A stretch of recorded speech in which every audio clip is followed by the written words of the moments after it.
Halo, perkenalkan nama saya Anton Sofia Nugraha dan saya mahasiswa dari Universitas Pamulang semester 1.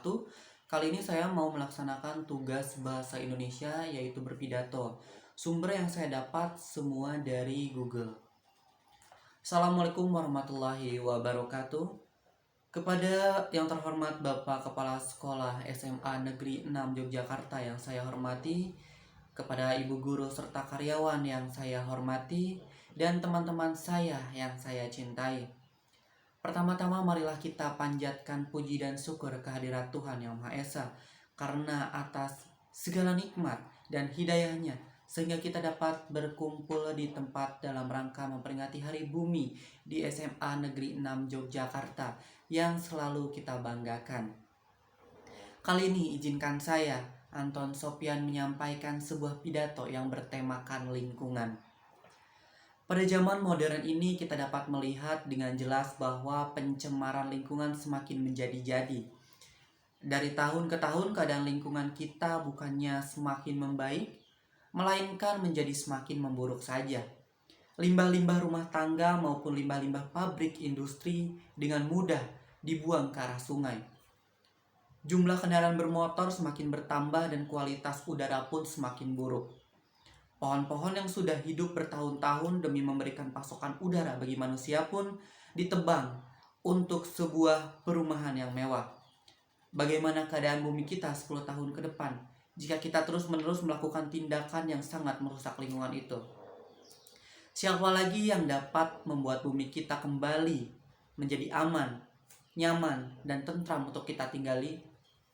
Jawabannya hanya satu. Kita sendirilah yang harus sadar dan membuat bumi kita hidup kembali.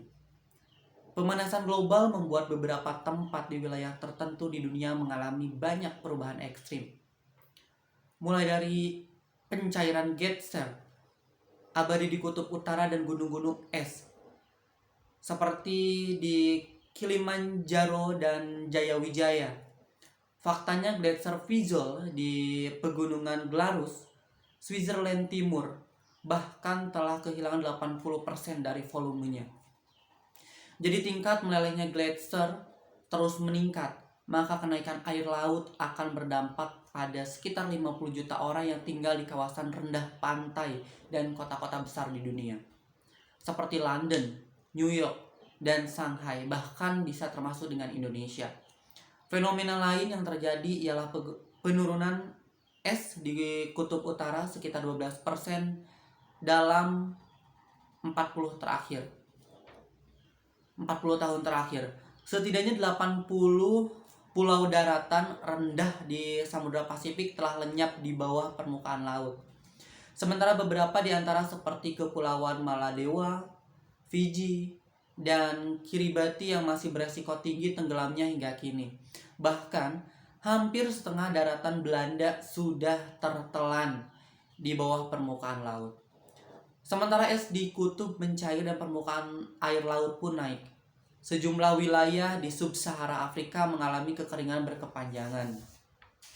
Kenaikan suhu bumi juga mengakibatkan badai tropis dan gelombang panas ekstrim yang mengakibatkan kematian ratusan jiwa orang di berbagai belahan dunia. Bahkan bukan hanya itu, diperkirakan sekitar 1 juta spesies hewan pun di bumi terancam punah karena perubahan iklim. Jika terjadi kepunahan, hal itu akan berdampak pada perubahan ekosistem dalam kehidupan di dunia. Hal ini diakibatkan oleh kekeringan sumber air, yang juga berdampak pada tumbuh-tumbuhan yang akan mati, sehingga menurunnya produksi pertanian sebab perubahan musim yang tidak menentu dan tidak bisa diprediksi tepat kapan datangnya. Pemanasan global juga menyebabkan resiko alergi, asma, dan wabah penyakit menular akibat polusi udara. Peningkatan curah hujan serta penyebaran kuman penyakit yang dibawa serangga atau nyamuk seperti demam berdarah. Tak kurang dari 30 jenis penyakit muncul dari tahun 1976 hingga 2008 yang merupakan mimpi buruk bagi dunia kesehatan. Ketahuilah penyebab pemanasan global, di antaranya akibat penebangan hutan yang berkepanjangan untuk kepentingan komersil, yaitu membuka lahan pertanian dan peternakan atau untuk membuka jalan bagi kawasan perumahan dan industri. Pembukaan lahan pun tidak hanya dilakukan lewat penebangan. Tak jarang oknum-oknum industri nakal sengaja membakar hutan guna lebih cepat menggundulkan lahan. Pembakaran hutan tentu akan menaikkan suhu rata-rata di daerah tersebut, juga melepaskan karbon dioksida dan polutan lainnya dalam porsi yang lebih banyak. Penyebab lainnya adalah emisi gas bahan bakar kendaraan. Sebab lebih dari 90% transportasi umum, baik transportasi darat, udara, maupun air, ditenagai bahan bakar petroleum seperti bensin atau diesel. Gas yang dilepaskan dari proses pembakaran ini melepaskan karbon dioksida dan polutan lainnya seperti menata dan nitrooksida. Selain itu, limbah industri dan rumah tangga menjadi penyebab pemanasan global ketiga terbesar setelah emisi gas kendaraan bermotor. Industri juga bahkan ditengarai menjadi penyebab paling awal dari pemanasan global yang kita alami saat ini. Limbah industri agrikultur tercatat menyumbang 9% dari total volume emisi gas rumah kaca yang dihasilkan pada tahun 2017. Meskipun berbagai upaya untuk mengurangi laju pemanasan global telah gencar dilakukan, pemerintah di berbagai negara pun maupun PBB, kami secara pribadi bisa berperan juga. EduFriend, bahkan bila jutaan orang melakukan hal ini, dampak positifnya akan sangat besar terhadap kesehatan bumi kita. Lalu, apa saja hal-hal kecil yang harus kita lakukan? Berikut adalah cara-cara mudah yang cukup untuk mengurangi global warming versi dari saya. Gunakan transportasi umum, itu untuk solusi yang pertama. Transportasi umum dan sepeda. Cara mengatasi pemanasan global yang paling pertama adalah batasi penggunaan mobil dan sepeda motor hanya untuk menempuh jarak jauh. Untuk jarak dekat kamu bisa menggunakan atau memulai kebiasaan berjalan kaki atau menggunakan sepeda. Hal ini akan membatasi peningkatan karbon dioksida dan karbon monoksida di atmosfer. Sementara itu, untuk bepergian jarak jauh, jika memungkinkan, gunakanlah angkutan umum massal seperti bus, angkot, bahkan kereta api. Naik kendaraan pribadi bersama-sama secara bergantian bersama dengan teman atau saudara yang kebetulan searah atau setujuan dengan dapat menjadi pilihan EduFriend. Dan solusi yang kedua yaitu meminimalkan penggunaan peralatan yang mengandung CFC. Cara mengatasi pemanasan global yang mudah adalah CFC atau chlorofluorocarbon. Merupakan senyawa-senyawa yang mengandung atom karbon dengan klorin dan fluorin terikat padanya. CFC umumnya dihasilkan oleh peralatan pendingin udara. Perlu diketahui bahwa saat ini CFC menyumbang sebanyak 20% dalam proses terjadinya efek rumah kaca. Karenanya dalam mengatasi suhu ruangan yang panas, kita dapat merancang sebuah bangunan yang mempunyai banyak ventilasi udara sehingga kita tidak perlu memakai pendingin ruangan atau AC. Namun, seandainya penggunaan AC memang diperlukan, pastikan kita memakai AC non-CFC yang ramah lingkungan tentunya. Dan yang ketiga yaitu mematikan perangkat elektronik saat tidak dipakai atau saat tidak terpakai. Cara untuk mengatasi pemanasan global yaitu mematikan lampu, kipas angin, AC, komputer, TV, dan semua elektronik yang tidak digunakan. Menggunakan lampu LED adalah cara cerdas kita untuk meningkatkan efisiensi energi. Apalagi harga lampu LED sekarang sudah cukup terjangkau. Pilihan yang memiliki sensor cahaya sehingga bisa mati secara otomatis, dan beberapa jenis perangkat elektronik seperti TV dan komputer memiliki fitur standby atau mode siaga. Selanjutnya, cara mengatasi pemanasan global yang keempat yaitu hemat pemakaian air. Solusinya itu jangan mencuci piring dengan air yang mengalir terus-menerus. Jangan menggosok gigi juga dengan keran air yang mengalir. Karena air yang akan banyak terbuang dalam 1 menit terbuang sekitar 10 liter. Mandi menggunakan gayung yang terukur dan seperlunya daripada memakai keran shower dengan air mengalir atau berendam pada bathtub. Demikian pula untuk mencuci mobil, cukup gunakan ember dan gayung daripada menggunakan selang dengan air mengalir. Gunakan air dingin pada mesin cuci daripada air panas. Flush toilet seperlunya. Pastikan pelampung atau radar pada tangki penyimpanan air bekerja dengan baik. Demikian juga pada keran dan monoblok di toilet. Cegah kebocoran agar tidak boros air. Cuci pakaian dengan air dingin, bukan dengan air panas. Gunakan air bilasan cucian pakaian terakhir untuk menyiram tanaman. Tandah air hujan dan manfaatkan untuk menyiram tanaman, membersihkan lantai atau sebagainya. Cara mengatasi pemanasan global yang kelima adalah dengan menggunakan keramik atau gelas cangkir kopi, bukan cangkir sekali pakai, seperti yang terbuat dari plastik atau styrofoam. Gunakan kembali kantong plastik atau wadah penyimpanan barang lain. Selain itu, gunakan kertas bekas, surat dan amplopnya, kalender bekas untuk kertas coret-coret atau catatan keperluan sehari-hari. Gunakan kertas HPS yang baru dipakai 1 muka menjadi 2 muka atau bolak-balik. Lalu, gunakan kain serbet. Sapu tangan yang digunakan kembali daripada kertas tisu dan kertas pembersih sekali pakai lainnya.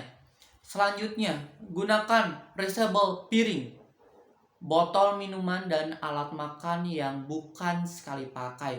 Gunakan wadah yang dapat digunakan kembali untuk menyimpan makanan, bukannya aluminium foil dan bahan plastik lainnya. Ras kemasan dari bahan karton untuk pengiriman barang. Gunakan kembali koran lama untuk membungkus dan mengepak barang. Berbelanja ke toko dengan tas kanvas daripada menggunakan tas kertas dan kantong plastik. Simpan gantungan kawat dan mengembalikan atau menggunakan kembali ketika mau berbelanja. Mengecat dengan kuas dan roll bisa dipakai lagi daripada menggunakan cat semprot yang mengeluarkan emisi bahan berbahaya. Lalu yang keenam, cara mengatasi pemanasan global yaitu dengan cara reduct. Hemat penggunaan kertas dan tisu karena terbuat dari kayu yang harus ditebang dari pohon di hutan. Sedangkan hutan dibutuhkan untuk menetralisir emisi karbon dioksida di udara. Dengan tahap kegiatan 3R yang terdiri dari reduct, reuse, dan recycle dapat membantu pencegahan terjadi pemanasan global. Kita bisa melakukan kegiatan 3R untuk mengurangi sampah. Memelihara, merawat dan memperbaiki barang-barang yang kita miliki dan sudah digunakan daripada sering membeli yang baru. Beli dan gunakan baterai rechargeable untuk perangkat yang sering digunakan. Prioritaskan membeli produk yang berlabel ramah lingkungan. Lalu beli dan makan sayuran organik pasti lebih menyehatkan dan ramah lingkungan. Beli produk-produk buatan lokal untuk mengurangi buangan emisi dari transportasi. Lalu selanjutnya beli produk yang bisa didaur ulang atau terbuat dari bahan yang bisa didaur ulang. Hindari membeli produk makanan yang dikemas dalam plastik atau wadah styrofoam karena tidak dapat didaur ulang. Hindari juga atau kurangi juga pemakaian peralatan makan atau minum seperti sendok dan garpu dan sedotan minuman yang terbuat dari bahan plastik. Hindari juga fast food karena jenis makanan ini merupakan penghasil sampah terbesar di dunia.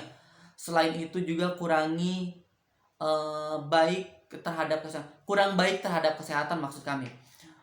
Kurangi penggunaan bahan kimia saat membersihkan semua sudut ruangan. Jangan membeli produk yang terbuat dari hewan langka, yang dibuat dari hewan langka. Itu adalah cara mengatasi pemanasan global yang keenam. Selanjutnya kita masuk ke yang ketujuh, yaitu menanam pohon. Menanam pohon dengan gerakan menanam pohon. Ayo mulai tanam pohon di halaman rumah atau go green. Dengan menanam pohon juga dapat mengurangi resiko terjadinya banjir yang merupakan salah satu dampak dari global warming. Pohon-pohon yang kita tanam di halaman rumah, sekecil apapun halamannya, sudah pasti akan berperan untuk menetralisir CO2 di udara sekaligus menyegarkan dan menyehatkan kita. Jadi jangan ragu untuk memulai menanam pohon dan terus tambah koleksi tanaman di rumah Anda. Lalu yang kedelapan adalah recycle. Cara mengatasi pemanasan global yang ke-8 yaitu dengan menggunakan pakaian yang terbuat dari bahan yang ramah lingkungan. Gunakan tas daur ulang untuk menyelamatkan lingkungan. Kemudian recycle segalanya seperti koran, botol dan kaleng, plastik, kulit, kaca dan aluminium serta bahan organik lainnya. Bagimu yang suka berkreasi, manfaatkan sampah non-organik untuk didaur ulang menjadi produk kerajinan tangan yang indah. Kumpulkan sampah yang dibuat di tempat yang sudah sesuai dengan peruntukannya. Jika memungkinkan, pisahkan antara sampah organik dan sampah non-organik. Sampah organik bisa dimanfaatkan kembali untuk pupuk kompos, sedangkan yang non-organik bisa diolah kembali menjadi barang yang memberikan manfaat. Daripada dibuang sembarangan, misal ke sungai, danau, atau laut, terutama yang terbuat dari plastik, sungguh akan merusak lingkungan karena bahan plastik yang asal mulanya terbuat dari minyak bumi ini baru bisa terurai minimal setelah mencapai waktu 200 tahun. Barang plastik seperti ember, kemasan cat dinding, botol bekas minuman, dan lainnya bisa dipakai ulang atau dikreasikan menjadi pot tanaman yang indah. Jika tidak mau menggunakan kembali, segera sumbangkan atau berikan kepada orang lain atau organisasi yang mau menampung dan mengolah sampah anorganik ini. Demikian pula pemakaian bekas layak pakai dan peralatan rumah tangga yang sudah tidak digunakan atau didaur ulang sebaiknya disumbangkan kepada yang mau menerima dan memanfaatkannya lagi. Jangan biasakan membuang-buang makanan atau sedikit pun, karena sisa-sisa makanan dapat mengeluarkan gas metana di tempat terbuka seperti TPA, sampah. Kompos sisa sayuran, kulit buah, dan sebagainya dari dapurmu. Mulai olah sampah organik menjadi kompos yang dapat digunakan sebagai pupuk tanaman. Kompos daun kering dan sampah atau bawa ke sebuah tempat pendaur ulang sampah. Demikian kiranya yang bisa saya sampaikan, kurang lebihnya saya mohon maaf jika ada salah kata yang terucap. Dan atas perhatiannya saya ucapkan terima kasih yang sebesar-besarnya. Akhir kata, saya ucapkan wassalamualaikum warahmatullahi wabarakatuh.